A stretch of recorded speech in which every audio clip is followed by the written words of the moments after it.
Baik, Assalamualaikum, salam sejahtera, salam GBN, salam Malaysia, salam kuasa ketiga. Live hari ini, saya sebenarnya akan buat dua live. Ini live pertama. Dalam live ini, saya akan ulas berkenaan dengan tiga perkara yang cukup luar biasa janggal dan pelik berhubung dengan keputusan melepaskan Zaid Hamidi tanpa dibebaskan dalam kes perbicaraan Yayasan Akal Budi yang berkait dengan Yayasan Akal Budi, ya. Itu live sekarang, dan kemudian satu lagi live sebentar lagi saya akan buat dan mengulas mengapa perbandingan yang dibuat oleh Saifuddin Nasution berhubung dengan pelepasan ini dan juga kes Muhyiddin Yassin, di mana Tan Sri Muhyiddin Yassin dilepas dan dibebaskan, adalah satu pembohongan besar Saifuddin kepada rakyat. Baik, saya mulakan dengan live sekarang. Jadi jika jelas boleh tolong maklumkan, ya. Baik, sebentar tadi ataupun pagi tadi kita sudah disajikan dengan satu keputusan, ya, yang dibacakan oleh pihak Mahkamah Tinggi, di mana Zahid yang menghadapi 47 pertuduhan jenayah di Mahkamah Tinggi telah dilepaskan tanpa dibebaskan. Okey, so itu intipati dia lah. Kita sudah didendangkan dengan keputusan itu. Ianya tidak memeranjatkan saya dan banyak pihak kerana berdasarkan pengakuan Zahid sendiri di dalam Convention MIC sebelum PRU 15, segala yang dilakukan termasuk hendak pilihan raya awal semuanya berkait dengan kes mahkamah dia dan kes-kes yang mungkin dihadapi oleh pemimpin Barisan Nasional lain. Jadi kita sudah tahu bahawa ianya adalah Zahid bermotifkan ingin kes dia sama ada digugurkan ke ataupun dilepaskan ke dan sebagainya. So tanda-tanda dia dalam banyak hujah-hujah Zahid sebelum ini memang cukup jelas. Okey. Bagaimanapun ada tiga perkara yang luar biasa janggal dan pelik. Pertama, ya, Peguam Negara Tan Sri Idrus Harun akan bersara pada 6 September 2023. Maknanya 2 hari dari sekarang. Hari ini Isnin, maknanya hari Rabu ni 6 September 2023 Peguam Negara Idris Harun bersara.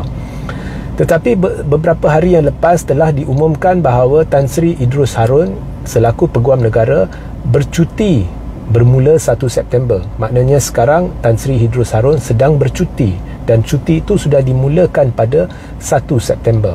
Jadi hari ini 4 September Isnin, 1 September adalah Jumaat lepas. Jadi Jumaat lepas Idrus Harun sudah mula bercuti.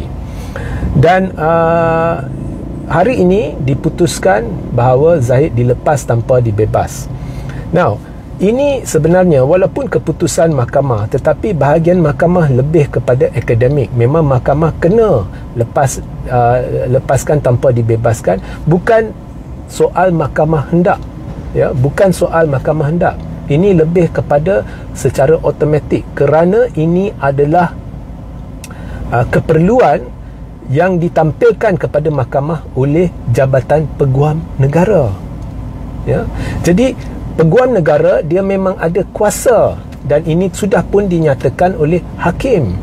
Jadi hakim sebenarnya kita boleh lihat tidak berpuas hati. Dia kata membazirkan masa mahkamah dan membazirkan duit rakyat jika pendakwaan tidak ingin teruskan.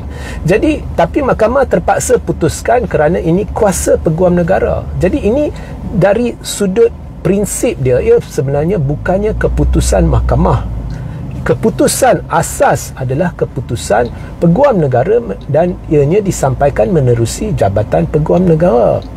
Dan alasan-alasan diberikan. Tetapi apa jua alasan yang diberikan? Pertama, ya, mengapa ianya dilakukan dalam pada Tan Sri Idrus Harun bercuti?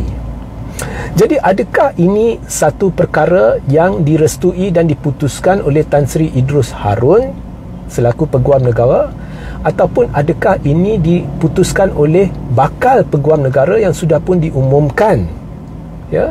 Jika ianya keputusan bakal Peguam Negara yang akan mengambil alih pada 6 September atau 7 September tak silap saya, Jadi bagaimanakah ianya mungkin sedangkan dia belum lagi menggalas tugas peguam negara, dan itu pun dalam masa singkat daripada bermulanya cuti Tan Sri Idrus Harun 1 September, masa singkat 3-4 hari peguam negara baru yang bakal peguam negara, andai kata dialah yang memutuskannya, dalam masa singkat dia boleh buat keputusan. Bagaimanakah ini mungkin sedangkan representasi Zaid Hamidi kepada peguam negara sudah dilakukan lama dulu, dan masih dalam beberapa bulan Idrus Harun masih belum buat keputusan. Jadi bagaimana dalam masa singkat boleh buat keputusan oleh seorang yang masih belum jadi peguam negara? Ini saya nak tahulah, saya curigalah.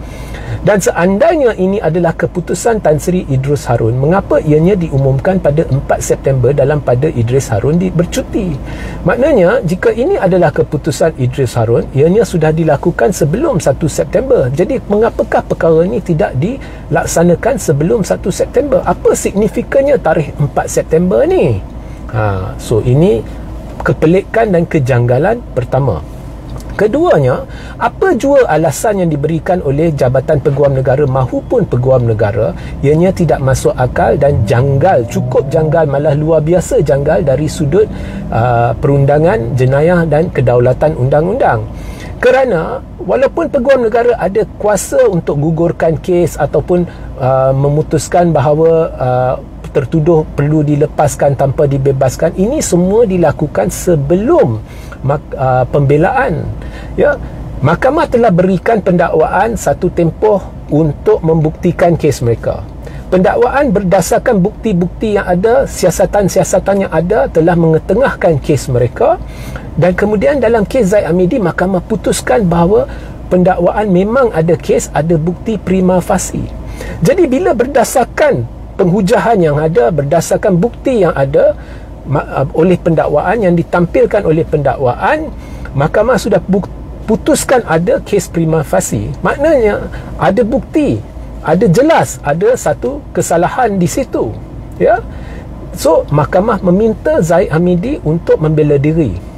Ya, jadi membela diri. Jadi jika Zahid dakwa ada bukti baru ke, atau ada siasatan tertentu yang tidak lengkap ke, itu boleh dibawa masuk oleh Zahid dalam proses membela diri. Ya, kerana mahkamah sudah buktikan memang ada kes, memang ada bukti prima facie. Jadi bagaimanakah dalam tempoh pembelaan tu, setelah mahkamah dah beritahu ada bukti prima facie, ada kes prima facie ni, ianya boleh dilepaskan atas alasan perlu lakukan siasatan lanjut, ada siasatan tidak lengkap, ada bukti baru. Ini tidak konsisten dengan kelaziman. Ini adalah cukup janggal, amat janggal, amat pelik, ya. So memang sesuatu tidak kena di sini, dan itu pun dalam pada Idris Harun bercuti benda ni diumumkan. Jadi siapa yang buat keputusan? Adakah Idris Harun? Jika Idris Harun yang buat keputusan, mengapa 4 September bacakan benda ni bukan diselesaikan sebelum dia bercuti? Ataukah adakah ini adalah kerja bakal peguam negara? Jika kerja bakal peguam negara, bagaimana dia boleh melakukan demikian dalam pada dia belum lagi secara rasmi peguam negara? Cukup janggal, cukup pelik. Dan yang ketiga, semua ini adalah di bawah pentadbiran Datuk Seri Anwar Ibrahim. Jadi kejanggalan dan kepelikan ini yang dahulunya selalunya ditentang. Anwar nak tegaskan dia anti rasuah, dia nak reformasi sistem keadilan, sistem perundangan dan sebagainya. Semuanya dalca. Kita tidak mungkin boleh percaya Anwar berjuang untuk menentang rasuah. Kita tidak mungkin boleh percaya Anwar berjuang untuk mereformasi sistem pentadbiran dari segi kedaulatan undang-undang dan sebagainya, kerana kejanggalan dan kepelikan ini yang tidak pernah berlaku dalam sejarah tanah air berlaku di bawah pentadbiran Anwar Ibrahim, ya. Dan itu pun Anwar Ibrahim telah melakukan satu kesalahan apabila dilantik Perdana Menteri. Dia telah melantik Zahid yang berdepan 47 pertuduhan jenayah sebagai timbalan Perdana Menteri. Saya dah beritahu berulang kali, ini menimbulkan risiko berlakunya tekanan terhadap mahkamah dan pejabat peguam negara. So, inilah 3 kejanggalan luar biasa dan kepelikan yang berlaku hari ini. Dan inilah pentadbiran yang dahulunya Pakatan Harapan sebelum PRU15 untuk begitu lama, untuk bertahun lamanya menuduh pemimpin-pemimpin seperti Zahid, Najib, pencuri, penyangak, ya, memimpin kerajaan kleptokrasi dan sebagainya. Dan inilah pemimpin-pemimpin di bawah pentadbiran mereka hari ini, kejanggalan dan kepelikan yang tidak sepertinya sebelum ini telah berlaku. So, saya duka cita benda ini pun sudah disuarakan oleh Peguam Muhammad Hanif Katri Abdullah. Anda boleh rujuk di The Third Force ataupun pergi ke Facebook page Hanif Katri. Ini adalah satu titik hitam dalam sejarah tanah air. Sehingga kita berjumpa sebentar lagi. Assalamualaikum, salam sejahtera, salam GBN, salam Malaysia, salam kuasa ketiga.